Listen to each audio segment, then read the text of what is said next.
आज रोहतक में कांग्रेस के प्रत्याशी व राज्यसभा सांसद दीपेंद्र सिंह हुड्डा ने कहा कि लोग मेरे द्वारा किए गए विकास कार्यों और मेरे आचरण को देखते हुए मुझे वोट करें। साथ ही उन्होंने कहा कि पिछले चरणों में हुए मतदान में स्पष्ट हो गया है कि भाजपा अब सत्ता से बाहर जा रही है, जिसके चलते वह बेतुके बयान दे रहे हैं।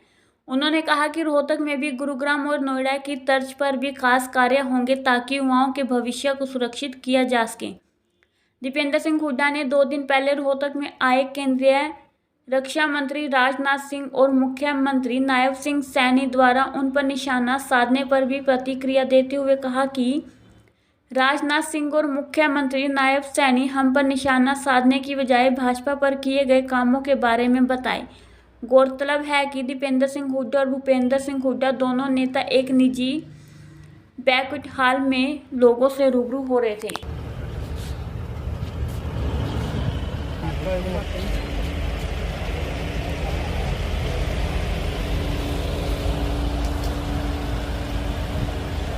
बहुत अच्छा लोगों का आशीर्वाद मिल रहा है लगातार, और नामांकन पे भी मैं लोगों का धन्यवाद करना चाहता हूँ कि इतनी भीषण गर्मी में भी और अब बिना इंतजाम, क्योंकि हमें उम्मीद नहीं थी कि भाई एक जनसभा का रूप ले जाएगा नामांकन का कार्यक्रम, और ना हमने जनसभा की कोई तैयारी करी थी और ना उस रूप से कोई प्लानिंग करी गई थी।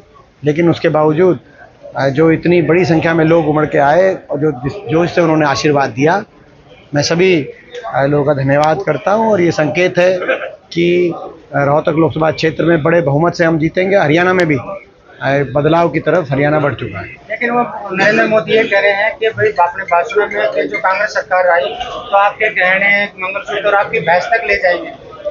देखिए, ये मैं समझता हूं कि भाजपा के शीर्ष नेताओं द्वारा भाषण में, अपने भाषणों में इस तरह का असत्य और कटुता कि कोई पार्टी आपकी भैंस ले जाएगी, ये अगर किसी ने कहा है तो इस तरह का असत्य और इस तरह की कटुता बीजेपी के नेताओं के भाषणों में, ये जो पहले 2-3 चरण के मतदान हुए हैं, इन मतदानों के रुझान के बाद कहीं ना कहीं भाजपा के हाथ निराशा लगी है, ये दिखाई देता है।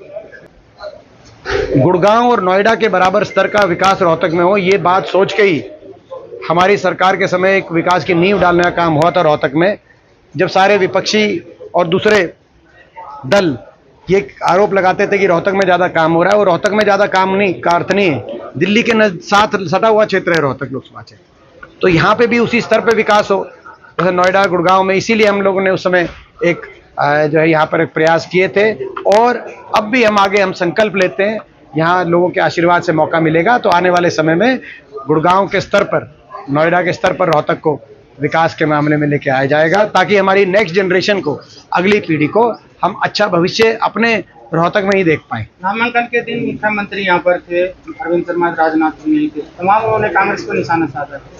तो वो किस पे साधेंगे? वो तो जो है कांग्रेस पे ही साधेंगे। लेकिन उन्होंने क्या काम किया ये बताएं। निशाना साधने से काम नहीं चलेगा। अब जैसे अरविंद शर्मा जी ने 5 साल तक कोई मांग ही नहीं रखी इलाके की, किसी बीजेपी के नेता के अपने नामांकन पे राजनाथ सिंह जी के आगे कहा कि सैनिक स्कूल बनाया जाए।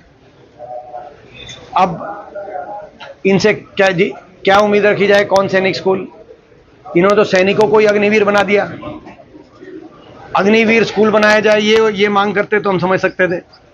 सैनिक स्कूल बनाया जाए, इसे क्या मांग कर, ये क्या इनसे मांग के हम तो ये तो मैं समझता हूँ कि मैंने तो शुरू से एक बात कही है, काम और आचरण 2 चीजें होती किसी जनप्रतिनिधि में। काम और आचरण की कसौटी पे, काम और आचरण के तराजू से अगर तोलकर अगर रोहतक की जनता मुझे खरा पाती है तो रोहतक की जनता से मैं अपना आशीर्वाद मांगता हूँ।